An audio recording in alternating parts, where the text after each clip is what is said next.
और आज हम रेलवे टिकट नहीं खरीद सकते। आज हम अपने नेता को एक शहर से दूसरे शहर नहीं भेज सकते।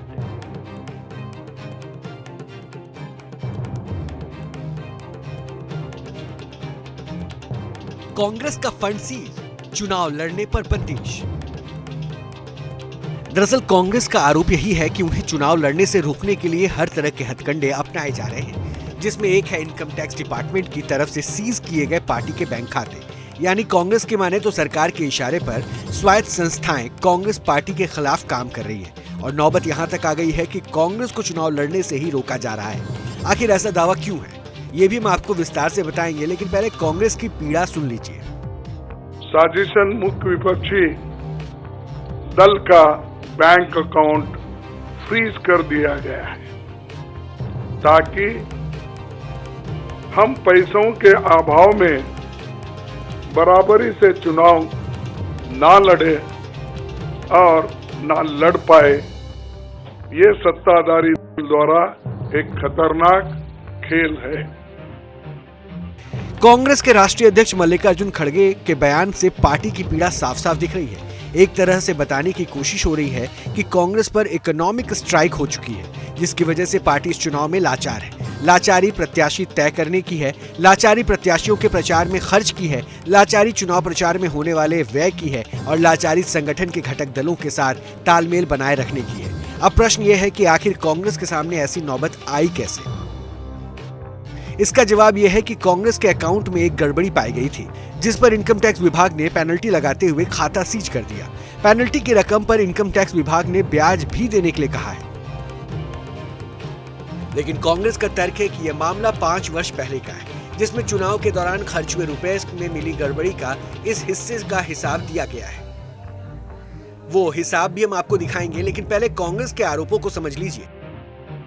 आरोपों के अनुसार मामला 14,40,000 रकम की गड़बड़ी का है, जिस पर इनकम टैक्स विभाग ने 210 करोड़ रुपए की पेनल्टी लगाई है, जबकि इस गड़बड़ी के लिए सिर्फ 10,000 रुपए तक का जुर्माना लिया जा सकता है। इसके अलावा कांग्रेस के बैंक खातों से 115 करोड़ रुपए भी ट्रांसफर करवा लिए गए।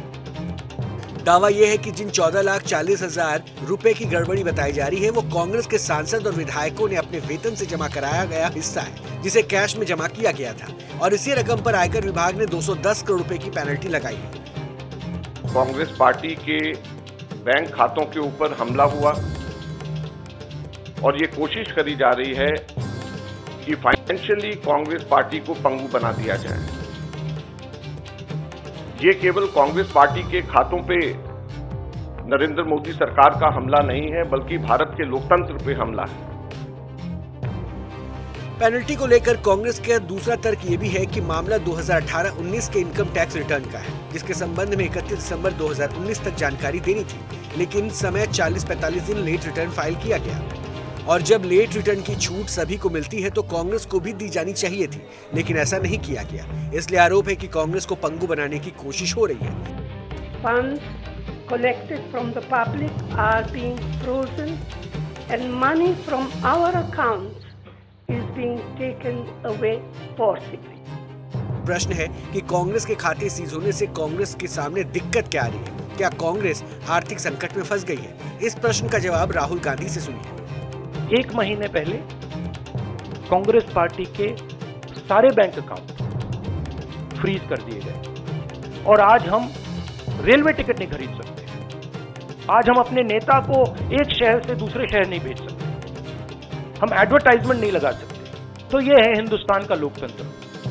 क्रिमिनल एक्शन है कांग्रेस पार्टी के खिलाफ और हिंदुस्तान के लोकतंत्र के खिलाफ, और ये क्रिमिनल एक्शन हिंदुस्तान के प्रधानमंत्री कर रहे हैं। राहुल गांधी के पीएम मोदी पर आरोप लगाते ही बीजेपी ने भी मोर्चा खोल दिया।